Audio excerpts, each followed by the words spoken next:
지난 시간에 지옥, 그리고 그 후에 잊지 않는 자들이 들어가야 되는 불못에서의 고통, 이것을 너무 낭만적으로 생각하면 안 된다 하는 말씀을 드렸습니다. 그곳에서의 고통은 절대 고통이라는 것, 우리의 말과 글로 차마 표현할 수도 없는 극한의, 그리고 영원한 고통이라는 것, 이것을 분명히 기억해야 하고, 그렇기 때문에 이 지옥이나 불못을 믿지 않는 사람들은 동시에 이것의 상대적 개념인 천국, 새하늘 새 땅도 믿을 수가 없을 것이다 하는 말씀을 드렸습니다. 그러면 세상을 정복하는 승리라는 것이 도대체 무엇인가? 이 한 가지 주제를 19장 마지막 부분의 결론으로 정리를 한 다음에 20장 앞부분으로 넘어가도록 하겠습니다. 세상을 정복하는 승리가 뭐냐? 기독교인들이 이 세상에 살면서 세상을 이긴다. 그리고 계시록 앞부분에서 계속 이야기했듯이 이기는 그에게는 내가 생명의 면류관을 주리라. 이런 약속들이 굉장히 많았지 않습니까? 그렇다면 이긴다는 것이 도대체 무엇이냐? 어떻게 이겨야 하느냐 하는 과제가 남게 됩니다. 19장 마지막 부분을 정리하면서 이 부분을 말씀을 드리려고 합니다. 성경에 따르면 다음 두 가지 방법 가운데 하나로 불못에 빠져서 처벌받는 이 일을 피할 수 있습니다. 첫째는 창조주의 영광을 위해서 삶 전체의 모든 일을 행하되 율법의 단 한 조항도 어김이 없이 하나님의 법에 완벽하게 복종하는 삶을 사는 것입니다. 평생을 잘 지키고 살다 마지막 순간에라도 한 조항이라도 범하게 되면 안 된다는 것이죠. 율법을 모든 조항을 완벽하게 지키되 처음부터 끝까지 한결같이 지켜야 된다. 그러면 구원을 받는다. 이런 것이죠. 그런데 열왕기상 8장 46절에 있는 솔로몬의 지혜가 우리에게 일깨워 주듯이 범죄하지 아니하는 사람은 없습니다. 사도 바울도 로마서 3장 10절에서 의인은 없나니 하나도 없다 이렇게 말하고 있지 않습니까? 그러니까 이 세상에 사람치고 범죄하지 않는 사람이 없다. 그렇다면 범죄하는 이가 하나도 없는 이 세상에서 사람들이 구원에 이르기 위해서 두 번째 방법이 필요하게 됩니다. 첫 번째가 뭐라고 그랬죠? 율법을 다 지키고 끝까지 지켜야 된다. 그런 얘기였어요. 두 번째 방법은 우리를 이 하나님의 거룩한 정의, 그 정의에 입각한 하나님의 무서운 심판으로부터 구해줄 구세주가 필요하다는 것입니다. 다시 말하면 구세주를 통한 구원, 구세주를 믿는 믿음을 통한 구원, 이 두 가지 방법밖에 없다는 것이지요. 자신이 있으면 율법을 다 지키면 되고, 행여라도 자신이 없으면 그 율법을 처음부터 끝까지 온전하게 지켜내신 구세주 예수님을 믿는 것이다.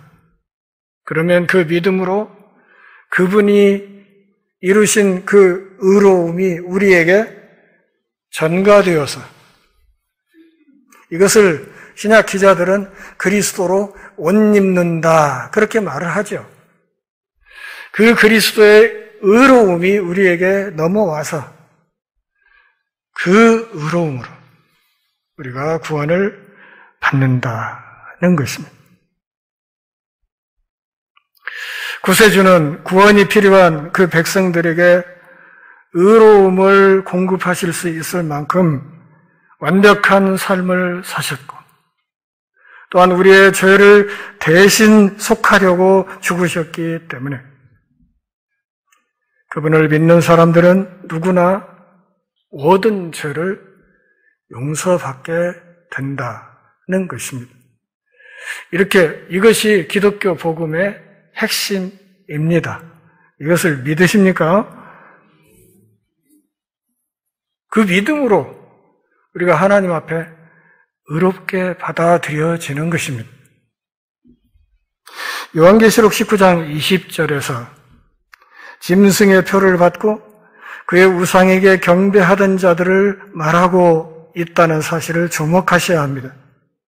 요한계시록에 따르면 자신의 소속이나 소유 또는 운명을 결정하는 두 개의 표가 있고 모든 사람은 그 둘 중 한 가지 표는 반드시 지니게 된다는 것입니다.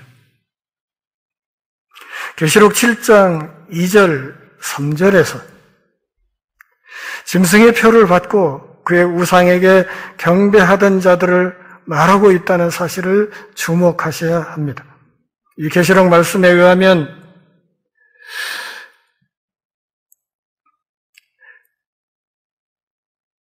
사람은 짐승의 표를 받든지 아니면 하나님이 주시는 거룩한 인침을 받든지 둘 중에 하나를 가져야 된다는 것이죠.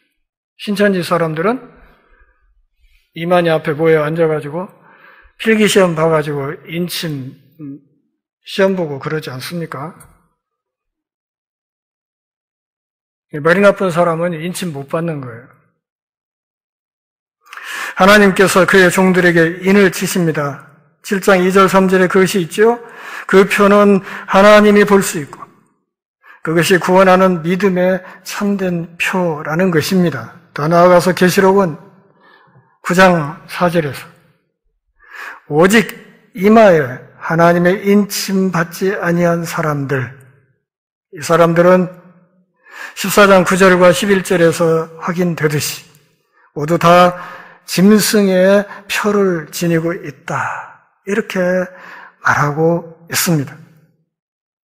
이 사람들은 쾌락, 권력, 돈, 외모 이런 것들, 짐승의 가짜 신들을 경배하면서 그리스도께 반역하는 세상에 속한 사람들입니다. 요즘 젊은이들이 문신을 너무 많이 하고 코고 입술이고 어디고 사정없이 구멍을 뚫고 있어서 좀 걱정입니다. 자기를 표현하는 방법이 그것밖에 없을까 하는 생각이 들 때가 참 많습니다. 요점은 우리가 구원받기 위해서 이승의 삶에서 예수님을 믿고 예수님께 모이지 않는다면 그분이 다시 오시는 날에 그리스도의 왕국에 반역한 종들을 위해 예비된 심판에 반드시 넘겨지게 될 것이라는 것입니다.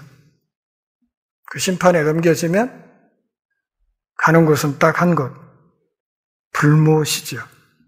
그러니까 하나님이 보실 때 사람은 딱 두 종류밖에 없어요.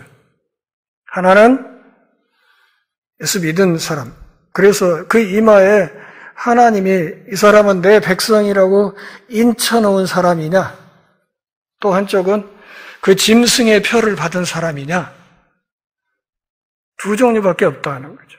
많이 배우고 못 배우고 돈이 있고 없고 머리가 좋고 나쁘고 키가 크고 작고 안경 쓰냐 안 쓰냐 이런 건 아무 문제가 아니고 결국 하나님이 보시는 것은 이 사람이 나의 자녀이냐 아니면 사탄에게 충성한 삶을 사는 사람이냐 둘 중에 하나라는 것입니다.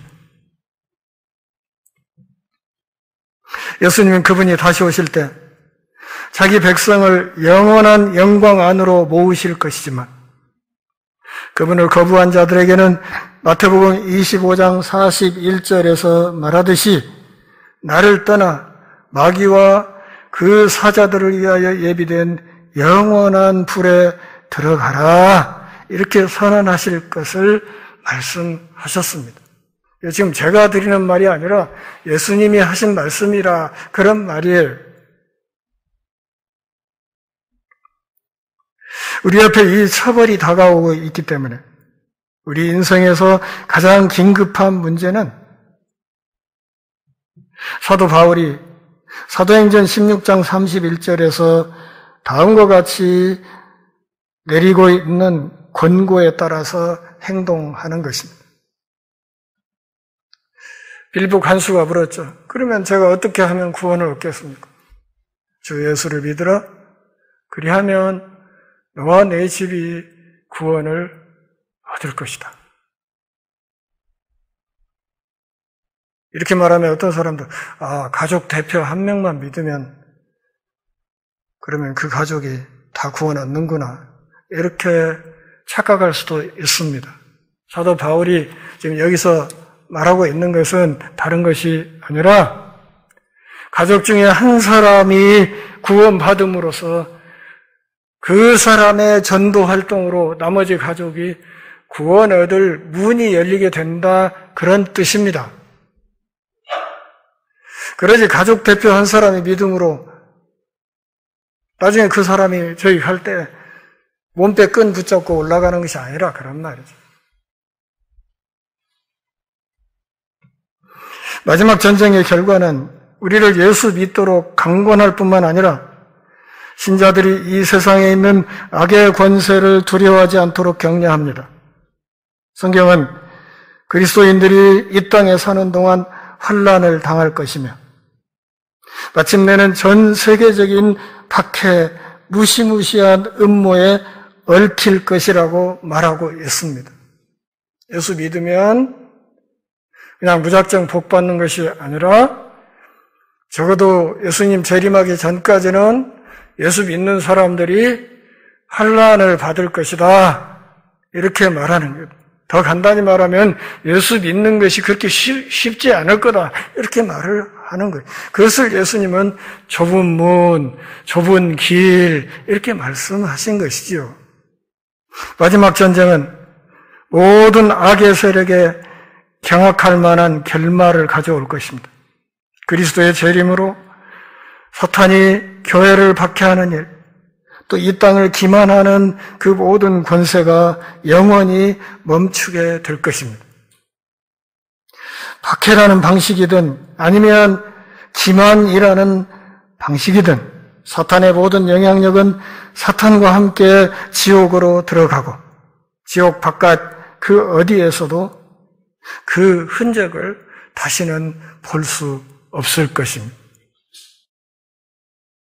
그래서 히브리서 10장 23절에서 히브리서 저자가 호소하는 말은 계시록의 권면과 아주 잘 맞아 떨어지는 것입니다. 또 약속하시는 이는 미쁘시니 우리가 믿는 도리의 소망을 움직이지 말자.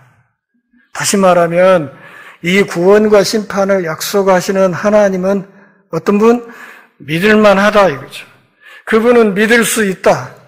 그렇기 때문에 우리가 믿는 이 도리의 이 소망, 예수 믿으면 구원 얻는다는 이 소망을 흔들리면 안 된다는 거죠. 왔다 갔다 갈팡질팡. 조금만 어려움만 있으면 나 안 믿어. 나 교회 안 나가. 이러지 말고 이 소망을 흔들림 없이 붙들고 있어야 된다. 그렇게 말하는 겁니다.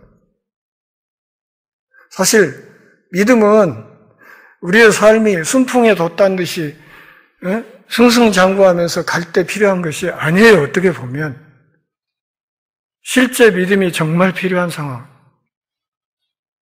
우리의 삶에 감당하지 못할 고난이 닥칠 때, 몸이 아프고 사업이 잘 안 되고 자식이 속을 썩이고 계획하는 일마다 계속 실패의 쓴잔을 마시고 이렇게 해서 삶의 소망이 자꾸 끊겨가는 것 같은 그런 때에 이 소망이 필요한 것이다. 그런 말이죠. 그리스도의 재림과 마지막 전쟁을 우리가 기다리는 동안 그리스도인들은 이 세상에서 영적인 전쟁을 치르게 됩니다. 디모데후서 4장 7절에서 사도 바울은 경건한 삶과 믿음의 삶을 이야기하면서 나는 선한 싸움을 싸웠다. 이렇게 고백했습니다. 바울의 유언이에요. 나는 평생 선한 싸움을 싸웠다. 선한 싸움을 싸웠다는 말은 주먹으로, 총으로, 칼로 싸우지 않았다는 뜻이에요. 이 마귀의 권세가 싸우면서 나는 우리 주님의 방식을 따라서 그분을 믿는 믿음을 따라서 선하게 이 싸움을 감당했다. 다시 말하면 선한 싸움을 내가 끝까지 싸웠다고 말을 하는 것은 주님이 내게 주신 내 몫의 십자가를 끝까지 지고 있었다. 이렇게 말하는 것입니다.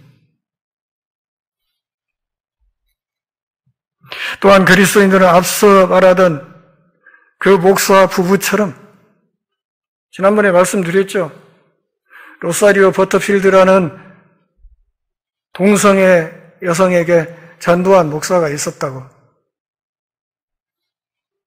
그 목사님 부부처럼 전투적인 그리스도인 혐오 교수 버터필드 같은 사람에게 다가와서 사랑을 증언하는 사역으로 전투를 수행해야 합니다. 그러니까 무조건 칼로 자르고 너는 안 돼, 저런 것은 구원받을 수 없어, 이러면 안 된다는 거죠. 그가 살아 숨쉬는 동안은 구원의 가능성이 누구에게나 열려있기 때문에 우리가 함부로 자르고 차단하고 거부하고 이렇게 하면 안 된다는 거예요. 예수님을 향해서 이렇게 잘 알려진 자세를 취하면서 보인 이 버터필드 교수의 반응이야말로 기독교인의 전투에서 눈부신 승리인 것입니다. 나중에 이 버터필드 교수가 이렇게 고백했습니다. 내가 그리스도인이 되었을 때 나는 나의 모든 것을 포기했다. 나의 삶, 나의 친구들, 나의 저서, 나의 가르침, 나의 옷, 나의 말, 나의 생각까지. 나는 내가 이제는 더 이상 머물 수 없는 종신교수 자격을 갖고 있었다. 나는 내가 더 이상 믿지 않는 책을 쓰고 있었다. 또한 시라큐스 대학교의 모든 대학원생들에게 연설을 함으로써 돈을 벌 수 있는 수개월 동안의 일정이 잡혀 있었다. 내가 그들에게 무슨 얘기를 할 수 있었겠는가? 그녀가 아는 한 문제는 대학의 학문적 특권이 있는 불신앙 동아리들을 지배하고 있는 거짓 선지자와 짐승의 공공연히 맞서서 그리스도의 복음을 위해 그녀가 기꺼이 비난받을 각오가 되어 있느냐 하는 것이었습니다. 퀴어 이론이라는 주제로 열릴 예정이던 그녀의 강의는 예수 그리스도에 대한 믿음을 고백하며 이 여교수가 커밍아웃하는 이야기로 발표되었습니다. 그 결과 무시무시한 적개심을 감내해야 했습니다. 그는 종신 교수직을 잃게 되었습니다. 로사리아는 대부분의 친구들을 잃는 비용을 지불했습니다. 따라서 그것은 요한일서 5장 4절에서 말하고 있는 바 세상을 이기는 승리는 이것이니 우리의 믿음이었던 것입니다. 세상을 뭘로 이긴다? 믿음으로 이긴다. 그러니까 기독교인의 승리가 무엇이라는 거예요? 두 가지로 제가 말씀을 드렸어요. 첫째는 믿음으로 모든 사람에게 다가가서 전도하는 것. 두 번째는 믿음 때문에 우리가 기꺼이 감당해야 하는 손해. 이것을 승리라 이렇게 말한다는 것이죠. 종신 교수직을 잃는다는 것이 무슨 의미인가 아시겠습니까? 간단히 말하면 이후에 밥줄이 끊긴다는 뜻이에요. 그런데도 이 사람은 기꺼이 그걸 포기하고 예수 믿는 길을 선택했다는 것이죠. 그 믿음으로 이 여교수는 승리했다. 그런 말입니다. 이제 20장 1절부터 3절까지 말씀으로 넘어갑니다. 사실 제가 20장으로 넘어오면서 고민을 많이 하고 있어요. 아직도 결론은 못 내렸습니다. 20장을 해야 될까? 아니면 건너뛰고 그냥 21장 쪽으로 넘어가서 마무리를 해야 할까 하는 생각을 많이 하고 있고 어떻게 해야 할지 아직은 결론을 내리지 못해서 일단 20장 앞부분 시작은 합니다. 왜냐하면 20장이 신학적으로 좀 머리가 아파요. 천년왕국설을 집중적으로 다루고 있기 때문에 이것이 머리가 아파요. 그러니까 천년왕국설을 다뤄야 되는 이유는 무엇인가 하면 이것이 어떤 관점을 취하느냐에 따라서 계시록 전체 보면 특별히 인심판, 나팔심판, 대접심판으로 이어지는 여기 이 최후의 심판까지 이 심판 시리즈를 이해하는데 그 본문들을 해석하는 데 있어서 어떤 관점을 취하느냐에 따라서 해석이 상당히 달라집니다. 그래서 결국은 이 몇 가지 관점 중에서 어떤 관점이 계시록 전체의 흐름을 따라서 이 말씀들을 이해하고 해석하는 데 부담이 덜하냐 하는 쪽에서 어떤 관점을 택하게 되는 것이죠. 다시 말하면 어떤 관점이 본문을 해석하는데 많이 무리가 되느냐, 또 어떤 관점을 택하면 이 본문을 해석하기가 좀 논리적으로 무난해지느냐 하는 선택의 문제가 달려 있어요. 전에도 제가 한번 말씀드렸듯이 제가 신학을 공부할 때 저희 학교에서는 역사적 전천년설을 가르쳤습니다. 그렇게 배웠습니다. 그런데 그 역사적 전천년설의 관점을 따라가다 보면 계시록 본문 가운데 도저히 이해하기 어려운 대목들이 여기저기서 나옵니다.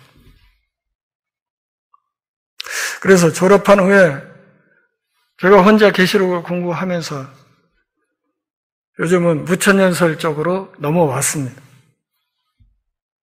결국은 그렇게 보아야 요한계시록을 전체 흐름을 큰 무리 없이 읽어낼 수 있다 하는 결론을 나름대로 내린 것입니다.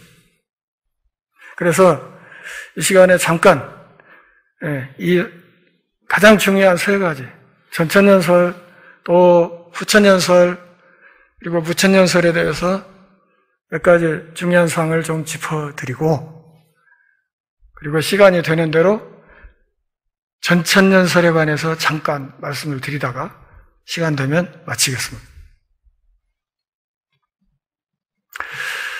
아주 비본질적인 주제들에 관한 각자의 견해에 따라서 그리스도인들 사이에 많은 차이점이 드러납니다. 예컨대 세례를 베푸는 데 있어서도 유아 세례를 행해도 된다 하는 사람들과 오직 다 성장한 뒤에 본인이 믿음을 고백함으로써만 세례를 베풀어야 한다 하는 사람들 사이에 차이가 있습니다.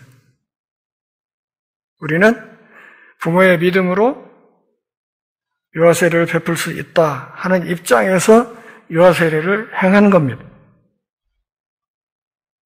또 교회를 치리할 때 회중적인 방식으로 교회를 치리하려는 사람들, 이게 어디예요? 침례교회예요. 거기는 장로가 없어요. 그런가 하면 우리처럼 장로교 체제, 그러니까 장로를 교인 대표로 뽑고 그 장로와 목사가 당회를 이루고 이 대의기구인 당회를 통해서 교회를 끌어나가는 이 장로교 정치 체제가 있고, 그런가 하면 감독제도 있습니다. 감리교. 그래서 감독을 임명하고 그 감독이 일정 범위의 감리교 교회들을 이렇게 지리하는 이런 방식. 그러니까 교회 정치 체제에 따라서 기독교인들 사이에 상당한 차이가 있습니다. 어떻게 보면 이런 차이점들은 엄밀히 말하면 비본질적인 것이죠. 그렇지만 이것을 우리가 비본질적인 것이라고 말한다고 해서 그것들이 중요하지 않다 이렇게 말하는 것은 아닙니다. 이 장로교 대의체제 여기에서 오늘날의 대의민주주의 제도가 나온 것입니다. 그래서 국회의원을 뽑고 도의원을 뽑고 시의원을 뽑고 이렇게 하지요. 지금 제가 말씀드리려는 것은 이런 차이점 때문에 서로 일치하지 못하는 점이 있음에도 불구하고 여전히 서로를 예수님과 성경을 믿는 동료 신앙인들로 여길 수 있다는 것입니다. 침례교냐, 감리교냐, 장로교냐 이런 것에 따라서 막 쪼개려고 하지 말고 똑같은 예수님, 똑같은 하나님을 믿는 동역자로 그런 관점에서 서로의 공통점에 주목하면서 가야 될 필요가 있다. 그런 말씀이에요.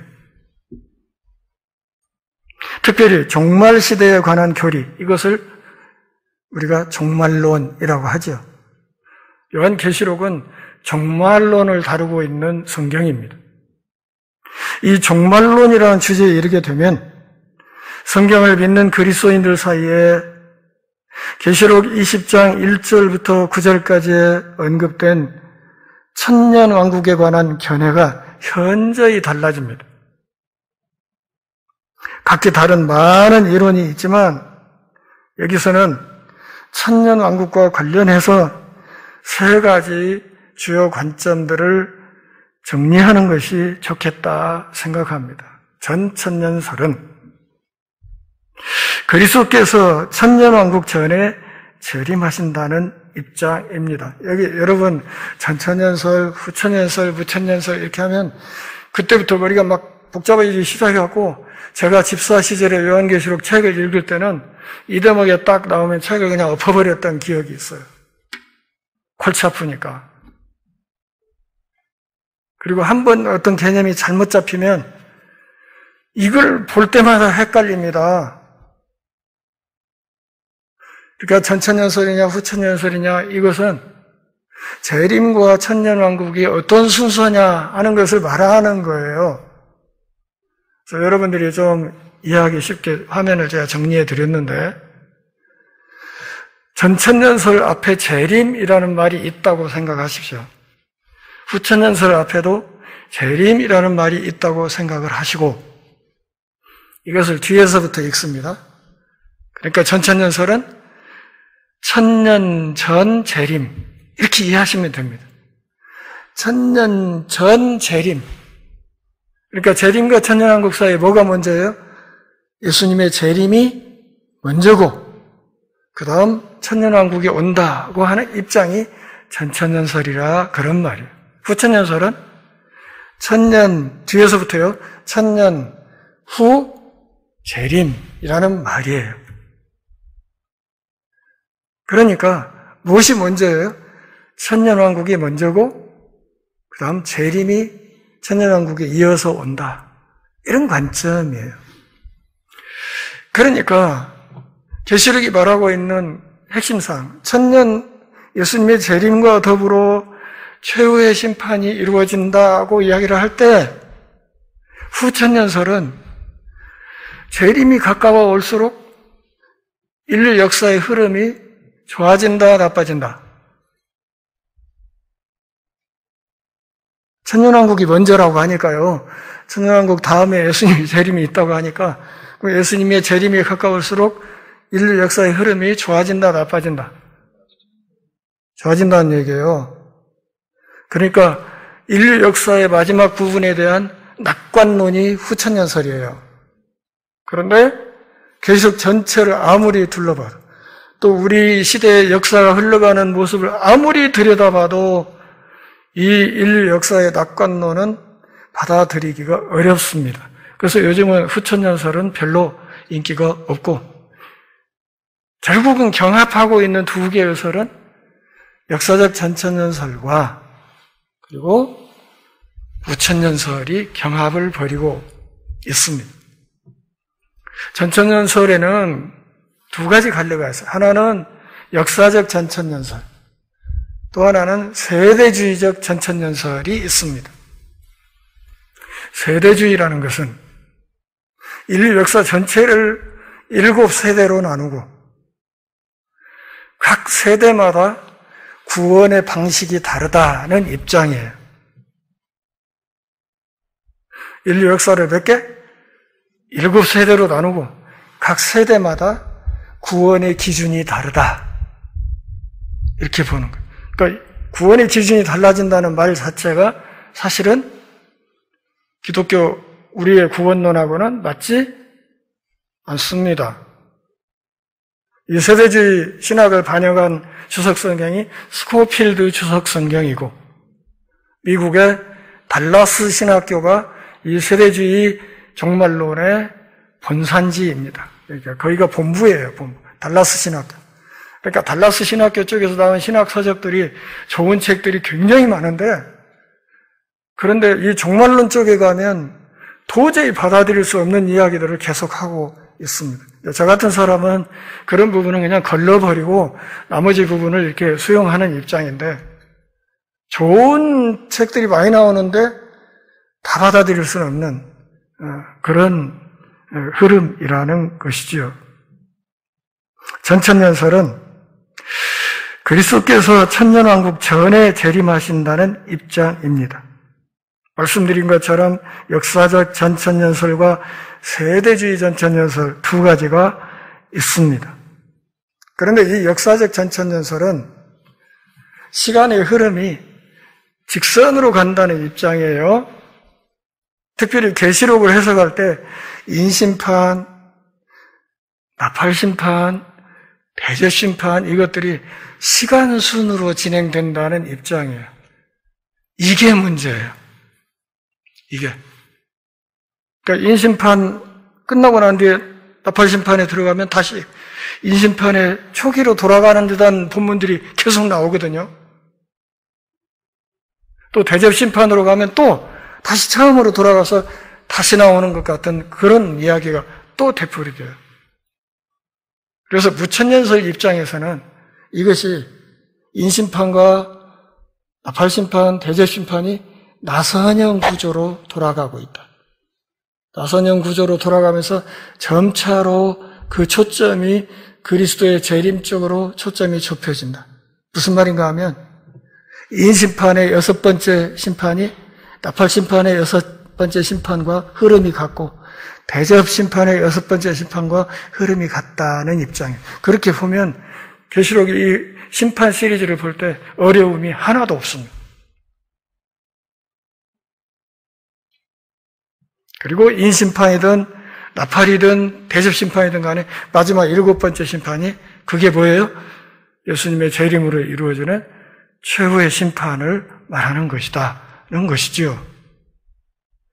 더 이상 쉽게 설명은 못하겠는데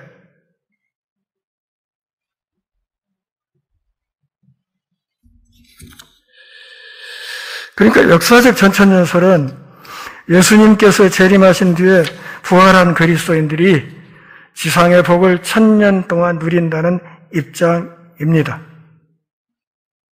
세대주의 전천연설은 구약의 이스라엘과 신약의 교회를 철저하게 나누면서 그러니까 성경 본문에서 교회를 말하는 것은 신약이고 이스라엘을 말하는 것은 철저하게 구약 쪽을 가리킨다고 딱 나누어서 보는 거예요. 그러면 여지껏 우리가 공부해온 계시록 이야기하고 안 맞죠?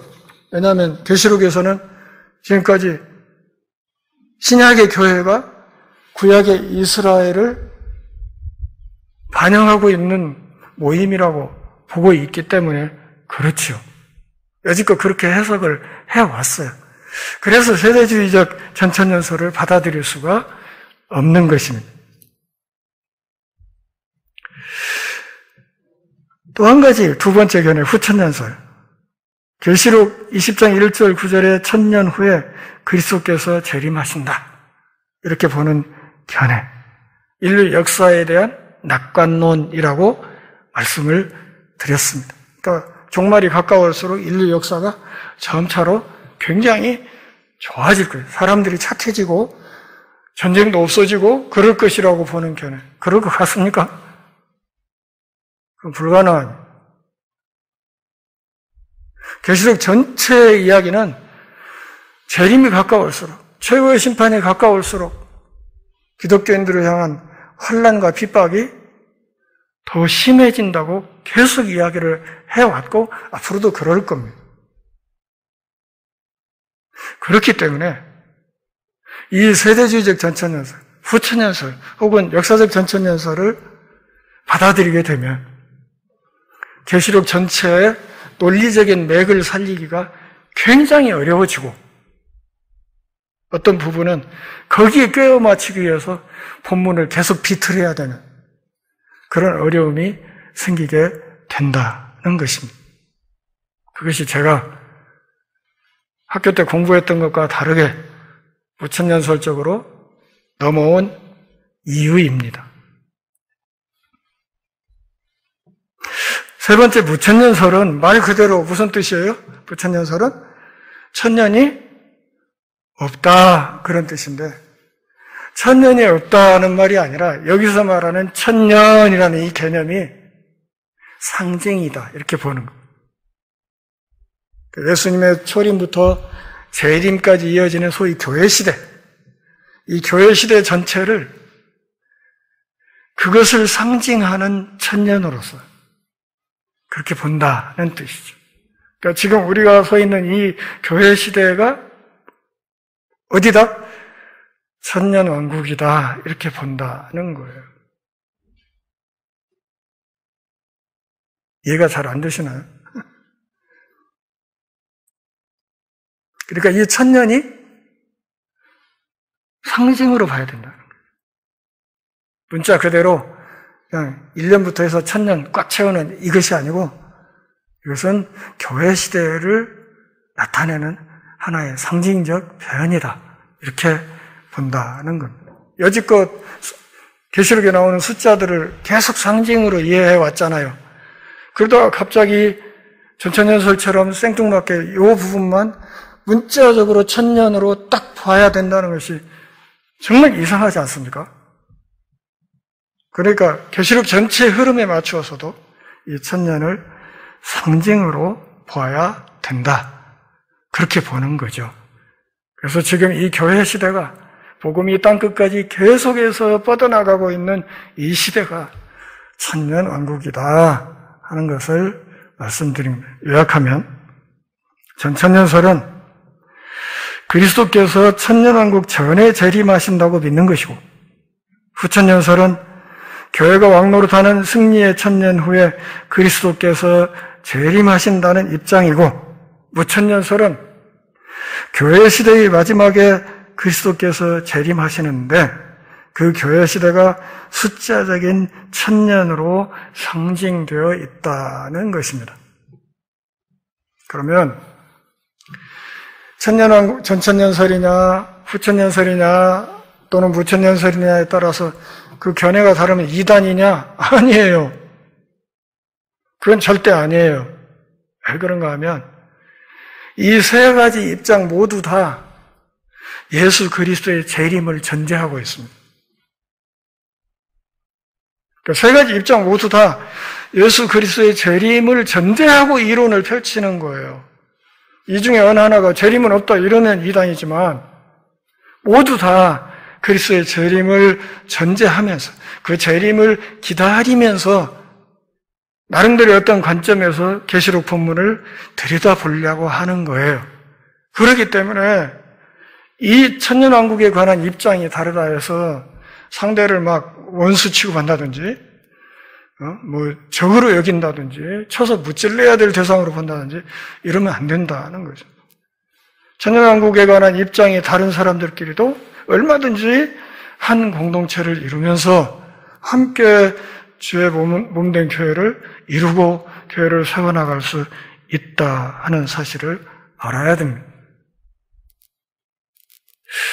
이 점을 전제하면서 계시록을 앞으로 제가 다루게 된다면 4개 단락으로 나눠서 보게 될 겁니다. 첫 번째는 계시록 20장 1절부터 3절까지 사탄을 1000년 동안 결박한다 하는 이야기. 두 번째 단락은 4절부터 6절까지 그리스도와 성도들의 통치에 관해서, 그리고 7절부터 10절까지 곡과 마곡의 큰 전쟁, 마지막 네 번째는 11절부터 15절까지 백보좌 심판, 흰 보좌 앞에서 심판하는 이 4개 단락으로 나누어서 20장을 살필 수 있습니다. 한 가지만 조금 보충 설명하고 마치겠습니다. 그러면 전천년설을 주장하는 사람들이 무천년주의자들에게 대해서 도전하는 게 있습니다. 그게 무엇인가 하면 이 교회 시대가 천년왕국이라고 하면 사탄의 활동이 아예 없어야 되는 거 아니냐. 그런데 곳곳에서 지금도 사탄이 활동을 하고 있고 동시에 기독교인들을 핍박하는 흐름이 여러 나라에서 있지 않느냐, 이런 주장이에요. 그것을 어떻게 사탄이 결박당했다고 말할 수 있느냐는 거예요. 무천년주의자들의 답변. 예수님이 오셔서 말씀하신 적 있죠. 어느 집에 들어가서 강한 자를 결박하지 않고 어떻게 사람들을 건져낼 수 있느냐, 그런 말씀 한 적이 있죠. 그 강한 자, 사탄의 결박, 이것이 예수님의 초림으로 이루어졌고 이것이 20장 1절부터 3절까지의 내용이라는 거예요. 그리고 그 강한 자가 결박당함으로써 비로소 그때부터 유대인 지역을 제외한 나머지 지구촌 곳곳에 복음이 전파되고 뻗어나가기 시작했다. 다시 말하면 이 강한 자가 결박당한 상태이기 때문에 복음이 뻗어나가는 것을 방해하지 못한다.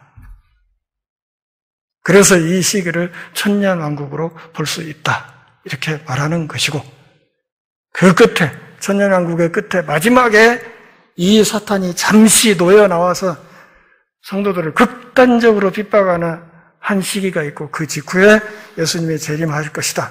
이것을 계시록에서 말하고 있다는 것입니다. 이제 무천년주의자들이 전천년주의자들에 대한 반격 한 가지. 당신들 말대로 재림이 있은 후에 천년왕국이 있다고 한다면 이 천년왕국의 끝에 대대적으로 마귀의 세력이 결집해가지고 한판 마지막 전쟁을 한다고 되어 있는데 이미 예수님의 재림으로 악의 세력이 제거된 상태에서 어떻게 하나님의 맞짱 뜨는 그런 세력이 어디서 기어나올 수 있느냐 이렇게 반박 질문을 할 수 있고 거기에 대해서 전천년주의자들은 대답을 잘 못한다는 거예요.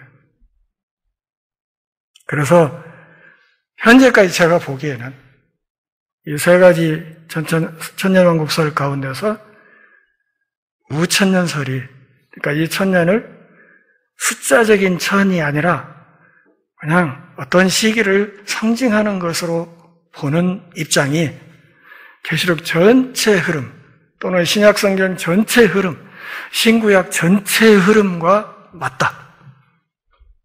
그리고 그렇게 해야 각 본문들을 해석하는데 모순이 가장 적다. 이렇게 볼 수 있다는 것이고요. 그런 점에서 천년설 관점에서 여지껏 계시록을 다뤄왔다 하는 것을 말씀드립니다. 이 부분을 계속할지 말지는 일주일간 더 생각해보고 다음 주에 뵙도록 하겠습니다. 기도하겠습니다. 하나님 아버지, 주님의 은혜로 오늘 또 함께 모여 경배하며 주의 말씀 듣는 복 주셔서 고맙습니다. 하나님의 말씀 진리인 까닭에 우리가 성령의 깨우치는 은혜를 따라 항시 이 말씀을 바르게 볼 수 있도록 하시고 바르게 보는 그 말씀에 순종함으로 우리의 삶이 하나님 보시기에 아름다울 수 있도록 은혜를 주시옵소서. 예수님의 이름으로 기도합니다. 아멘.